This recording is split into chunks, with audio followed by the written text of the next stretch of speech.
Hey everyone, and welcome back to the channel. Today, we diving into a question that has probably crossed your mind 1,000 times. Why aren't we happier? We live in an age of unprecedented abundance. We have more choices, more information, more opportunities, and more stuff than any generation before us.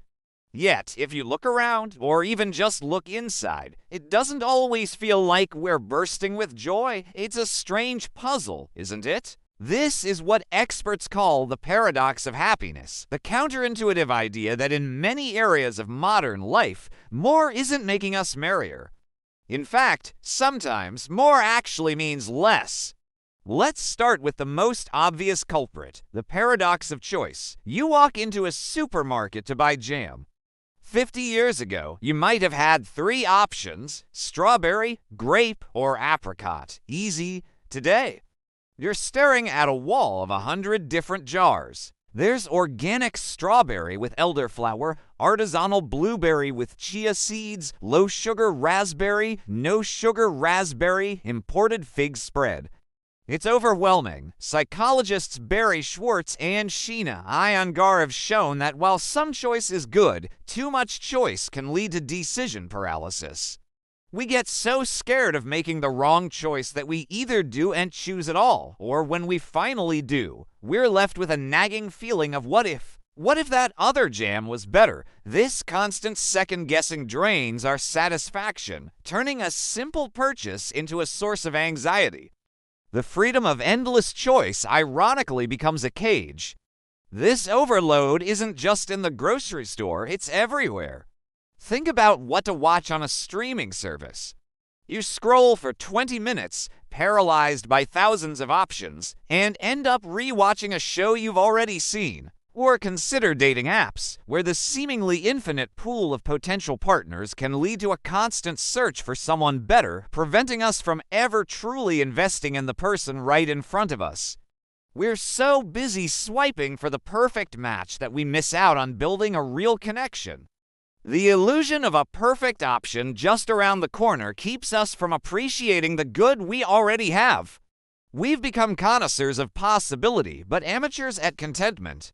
Now, let's talk about the paradox of wealth. The basic idea is that once our fundamental needs are met, food, shelter, safety, more money doesn't significantly increase our day-to-day happiness. This is known as the Easterlin paradox. Of course, financial security is incredibly important, and a lack of it is a major source of stress. But beyond a certain point, the relentless pursuit of more wealth often leads to a different kind of poverty, a poverty of time and relationships. We work longer hours to afford a bigger house, a fancier car, or the latest gadgets. But what's the trade-off? We have less time for our families, less energy for our hobbies, and fewer moments just to be still and enjoy life.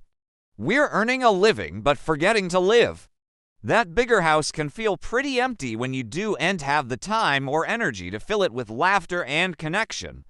It has the classic trap of chasing a number in a bank account while the real treasures, our time and our relationships, slip through our fingers. This chase is fueled by something called the hedonic treadmill. Humans are amazing at adapting. When we get a pay raise or buy that new phone, we get a little spike of happiness. But very quickly, that new reality becomes our baseline. The thrill fades, and we start looking for the next thing to give us that hit. We get a raise, so we upgrade our lifestyle.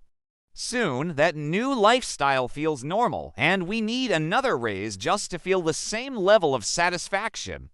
We're constantly running, but we're staying in the same emotional place. It's an exhausting cycle that keeps us perpetually dissatisfied, always believing that true happiness is just one more purchase, one more promotion, one more achievement away. But the finish line keeps moving, and then there's the paradox of information and social connection.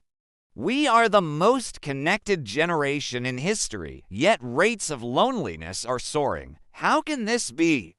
Social media gives us a window into thousands of lives, but it's a heavily filtered, curated window. We're constantly exposed to everyone else's highlight reels, the perfect vacations, the dream jobs, the flawless relationships. It's a recipe for social comparison. We start measuring our messy, complicated, real lives against these polished digital facades, and we inevitably come up short. Theodore Roosevelt famously said, "Comparison is the thief of joy," and social media has put that thief on steroids.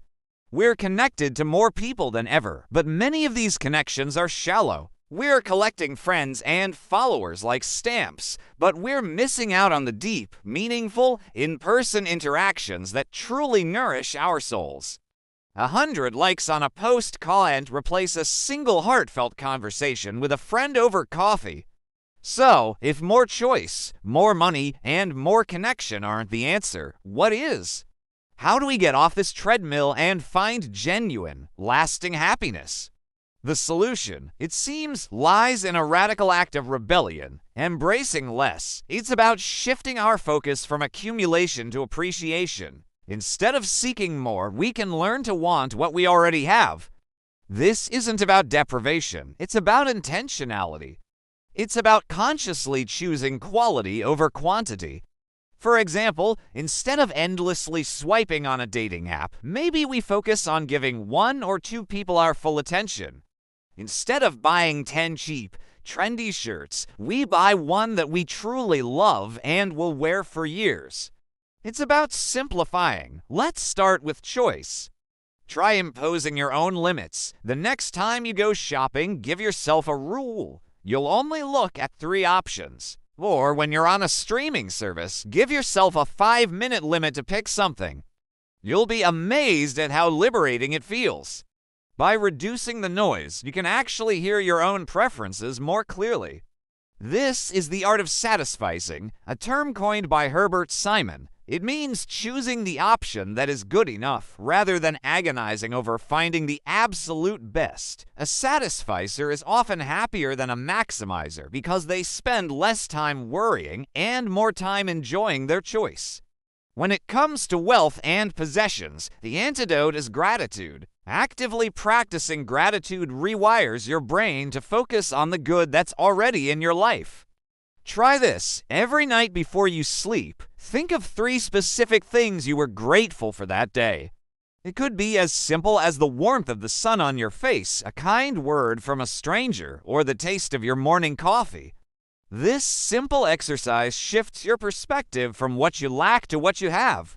It breaks the cycle of the hedonic treadmill by helping you appreciate your current baseline instead of constantly trying to raise it. You realize that your life is already rich in so many ways that have nothing to do with money. And finally, for connection, the key is to be present. Put the phone down when you're with people you care about. Choose deep conversations over shallow notifications. Invest your time and energy in a few core relationships rather than spreading yourself thin across hundreds of superficial ones. Remember that vulnerability, not perfection, is what builds true intimacy. Let people see the real you, not just the highlight reel. Schedule regular, dedicated, in-person time with friends and family. That's where the magic happens. The cure for loneliness isn't more followers. It's more genuine, face-to-face connection. The paradox of happiness teaches us a profound lesson. The path to joy isn't about adding more, but about appreciating more. It's about finding the richness in simplicity, the freedom in limits, and the connection in presence. It's a shift from an outward hunt for more stuff to an inward journey of gratitude and contentment. It's not easy, especially in a world that constantly screams more, more, more, but it's a pursuit that promises a far greater reward, a quiet, stable, and authentic sense of happiness. Thank you so much for joining me today for this conversation. I hope it gave you some food for thought. What's one area in your life where you think less might actually mean more? Let me know in the comments below. I'd love to read your thoughts. And if you found this video valuable, please give it a thumbs up and consider subscribing for more content on living a more intentional life. It really helps the channel out. Until next time, take care.